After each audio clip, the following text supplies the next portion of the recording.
नमस्कार। आज हम कुछ बहुत ही पुराने और दिलचस्प हिंदू ग्रंथों पर बात करने वाले हैं, जैसे विष्णु पुराण, भागवत पुराण और भविष्य पुराण। इनमें ना एक बड़ा गहरा विषय है कलयुग का अंत। आजकल काफी चर्चा में भी रहता है ये पुराण बताते हैं कि भाई जब ये युग खत्म होने को आएगा तो दुनिया कैसी होगी। तो आज कोशिश यही रहेगी कि इन हजारों साल पुरानी बातों को, इन भविष्यवाणियों को थोड़ा समझें कि समाज कैसा हो जाएगा, प्रकृति में क्या बदलेगा, इंसानी जिंदगी पर क्या असर पड़ेगा और सबसे जरूरी सवाल शायद कि इसके बाद क्या होगा। चलिए मिलके इसकी तह तक चलते हैं जरा। बिल्कुल। और ये सोचना भी अपने आप में कितना कितना रोचक है कि इतने समय पहले, हजारों साल पहले लेखकों ने एक ऐसे भविष्य की तस्वीर खींची जिसमें एक तरफ तो भारी नैतिक पतन है, विनाश है, लेकिन दूसरी तरफ एक उम्मीद भी है, एक नए बेहतर दौर की। तो हाँ, हम इन ग्रंथों की मुख्य बातों को आज समझने की कोशिश करेंगे कि आखिर ये कहना क्या चाहते हैं। तो शुरुआत करते हैं सबसे बेसिक चीज से, इंसान से। पुराणों के हिसाब से कलयुग जब अपने अंत पर होगा तो इंसानों का बर्ताव वो कैसा हो जाएगा। सुना है कि लोग बहुत बुरे, लालची, धर्म से बिल्कुल भटके हुए। हाँ, वर्णन कुछ ऐसा ही मिलता है। ग्रंथ कहते हैं कि झूठ, फरेब, धोखाधड़ी ये सब बहुत आम हो जाएंगे। लोग छोटी छोटी बातों पर गुस्सा करेंगे, हिंसक हो उठेंगे, दूसरों का हक छीनने में जरा भी नहीं हिचकेंगे। मतलब स्वार्थ ही सबसे ऊपर होगा।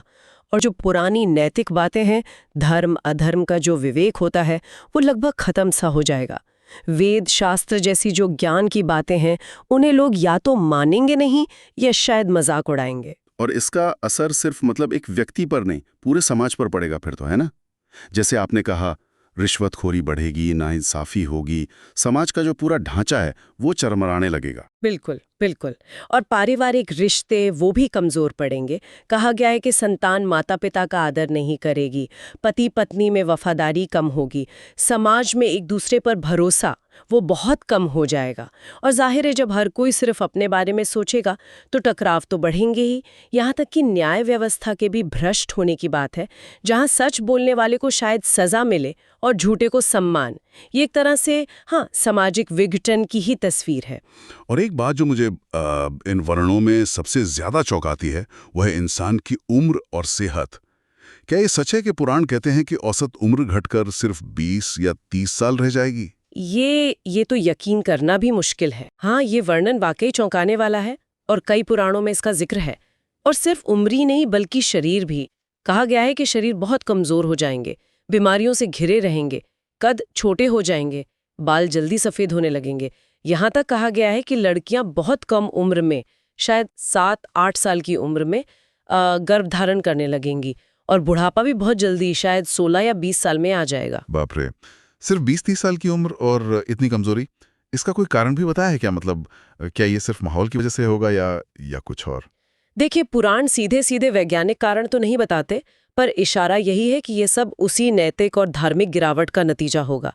जब खान पान सही नहीं होगा, आचरण में भ्रष्टाचार होगा, जीवन में कोई अनुशासन नहीं रहेगा, तो उसका असर शरीर पर पड़ना तो स्वाभाविक है ना। ये दिखाता है कि इन ग्रंथों में शारीरिक स्वास्थ्य को नैतिक जीवन से कितना गहराई से जोड़ा गया है। ये सिर्फ कोई आध्यात्मिक बातें नहीं है, इनका सीधा असर भौतिक जीवन पर भी बताया गया है। ये तो ही इंसानों और समाज की बात। लेकिन पुराण तो ये भी कहते हैं कि प्रकृति भी इस दौरान शांत नहीं रहेगी, उसका भी एक भयानक रूप देखने को मिलेगा। जी हाँ, बिल्कुल। प्रकृति के प्रकोप का भी काफी विस्तार से वर्णन है। और बात सिर्फ मौसम के बिगड़ने की नहीं है कि कभी भयानक सूखा पड़ गया तो कभी ऐसी बाढ़ आई कि सब डूब गया, कभी बहुत ज्यादा गर्मी तो कभी जमा देने वाली ठंड। इसके अलावा बड़े पैमाने पर भूकंप आने की बात है। धरती फट जाएगी, पहाड़ टूटेंगे, यहाँ तक कि अम्ल वर्षा मतलब एसिड रेन जैसी चीजों का भी संकेत मिलता है। और वो द्वारका वाली बात, वो मुझे बड़ी दिलचस्प लगी कि समुद्र का स्तर बढ़ने से वो पौराणिक शहर जो कहते हैं डूब गया था, वो फिर से दिखने लगेगा। ये थोड़ा अजीब नहीं? एक तरफ विनाश और दूसरी तरफ कुछ पुराना वापस आना। हाँ, ये वाकई एक बहुत दिलचस्प बिंदु है। और ये शायद दिखाता है कि प्रलय का मतलब सिर्फ अंधाधुंध विनाश नहीं है। हो सकता है इसका मतलब एक बड़े बदलाव का दौर हो, जिसमें कुछ चीजें खत्म होंगी तो कुछ पुरानी भूली बिसरी चीजें शायद फिर सामने आए, द्वारका का दिखना शायद इसी चक्र का एक प्रतीक हो। समुद्र का अपनी सीमाएं बदलना, पुरानी सभ्यताओं के निशान उभरना, यह हमें याद दिलाता है कि धरती का इतिहास कितना लंबा है और समुद्र ने पहले भी कितने राज छुपाए हैं। लेकिन इसी के साथ ये भी कहा गया है कि कुछ बहुत पवित्र माने जाने वाले स्थान, जैसे अमरनाथ की गुफा या नदियां जैसे गंगा और यमुना, वो भी इन आपदाओं में नष्ट हो जाएंगी या लुप्त हो जाएंगी। ये सुनकर तो थोड़ा मन उदास हो जाता है। क्या वो हमेशा के लिए खत्म हो जाएंगे? ग्रंथों के अनुसार उस वक्त ऐसा लगेगा कि हाँ, ये पवित्र स्थल और नदियां जैसे गायब सी हो गई हैं। शायद प्राकृतिक आपदाओं के कारण वहां पहुंचना मुश्किल हो जाए या उनका स्वरूप बदल जाए। लेकिन ज्यादातर व्याख्याएं यही कहती हैं कि ये पूरी तरह विलुप्त नहीं होंगी। ये अदृश्य हो सकती हैं, लेकिन जब नया युग शुरू होगा, जब माहौल फिर से शुद्ध होगा, तब ये पवित्र स्थान और नदियां आने वाली पीढ़ियों के लिए फिर से प्रकट होंगी। ये भी उसी विनाश और फिर से निर्माण वाले चक्र का ही एक हिस्सा है। जैसे प्रकृति खुद को साफ करेगी और फिर अपनी पवित्रता को दोबारा स्थापित करेगी। अच्छा, और समाज में अंदरूनी टकराव, राजनीतिक उथल-पुथल, इसका भी जिक्र है। देशों के अंदर ही लड़ाइयां, गृह युद्ध जैसी स्थिति। हाँ, गृह युद्ध की आशंका बिल्कुल जताई गई है। लोग जाति, धर्म, क्षेत्र या सिर्फ सत्ता पाने के लिए एक दूसरे के दुश्मन बन जाएंगे। ये भी कहा गया है कि राष्ट्रों के बीच भी टकराव बढ़ेंगे और कुछ मामलों में ये संघर्ष धर्म के नाम पर होगा। कुछ देश या समूह शायद धर्म की रक्षा के नाम पर लड़ें, तो कुछ अधर्म और अनीति का झंडा बुलंद करें। कुल मिलाकर भारी अशांति और अराजकता का माहौल बताया गया है। और जो लोग सत्ता में होंगे, शासक, उनका रवैया कैसा होगा? क्या वो हालात सुधारने की कोशिश करेंगे?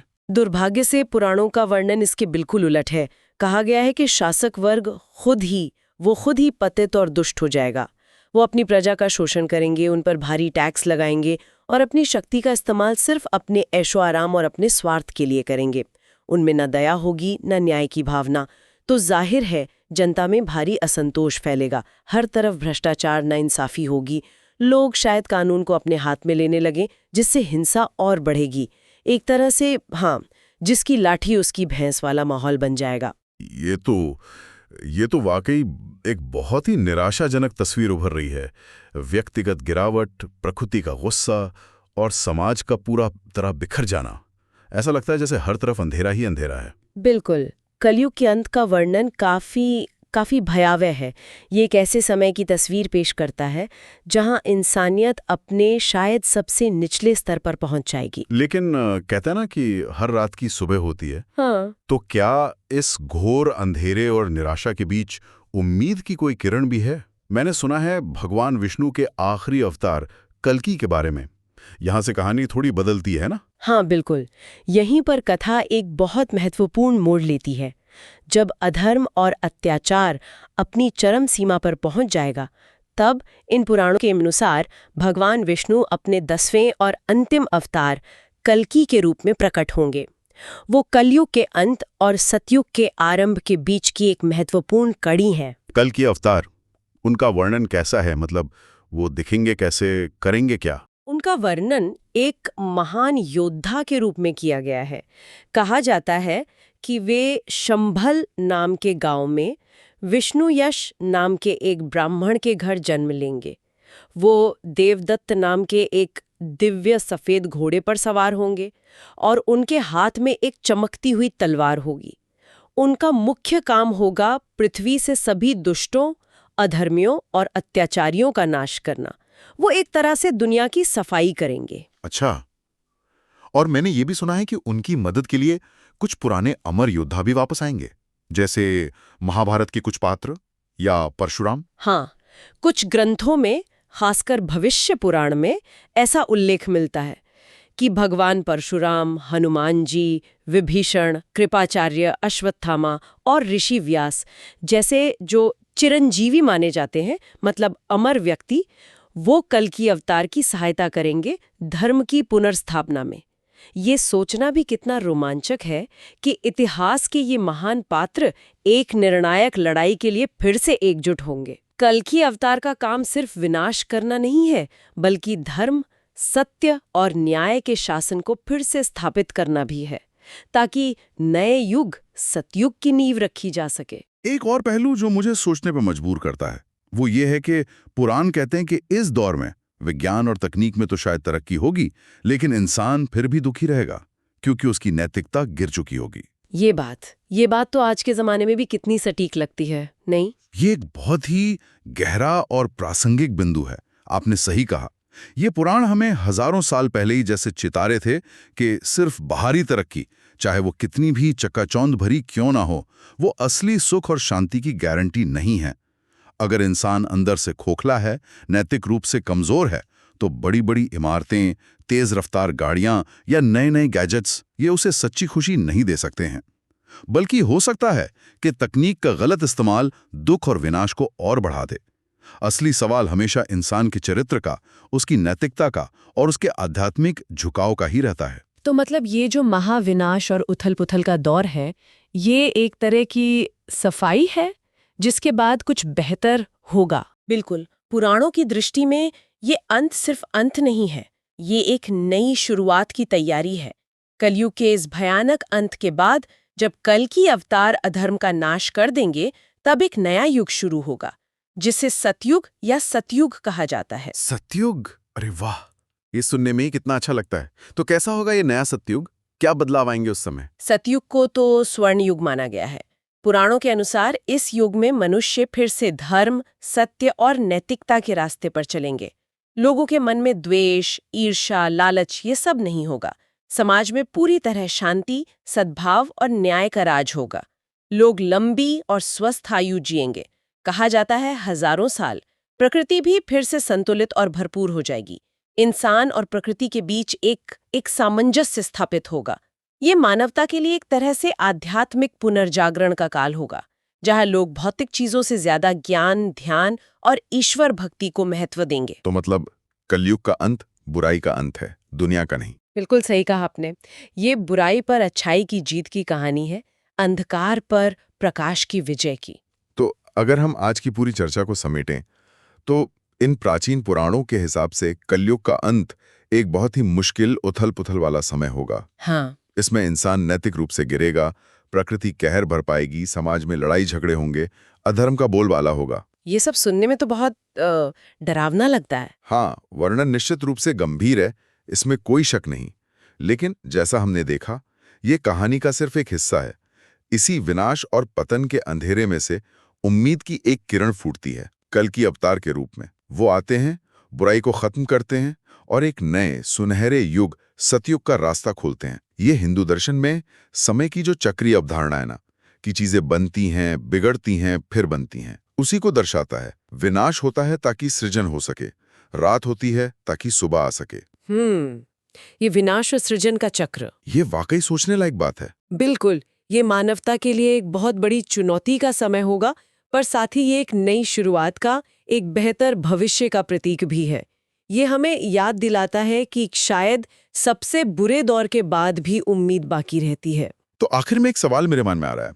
समय का ये नजरिया कि युग बदलते हैं, चीजें बनती बिगड़ती हैं, फिर बनती हैं, ये सोच हमारे आज के जीवन को देखने के तरीके पर क्या असर डाल सकती है?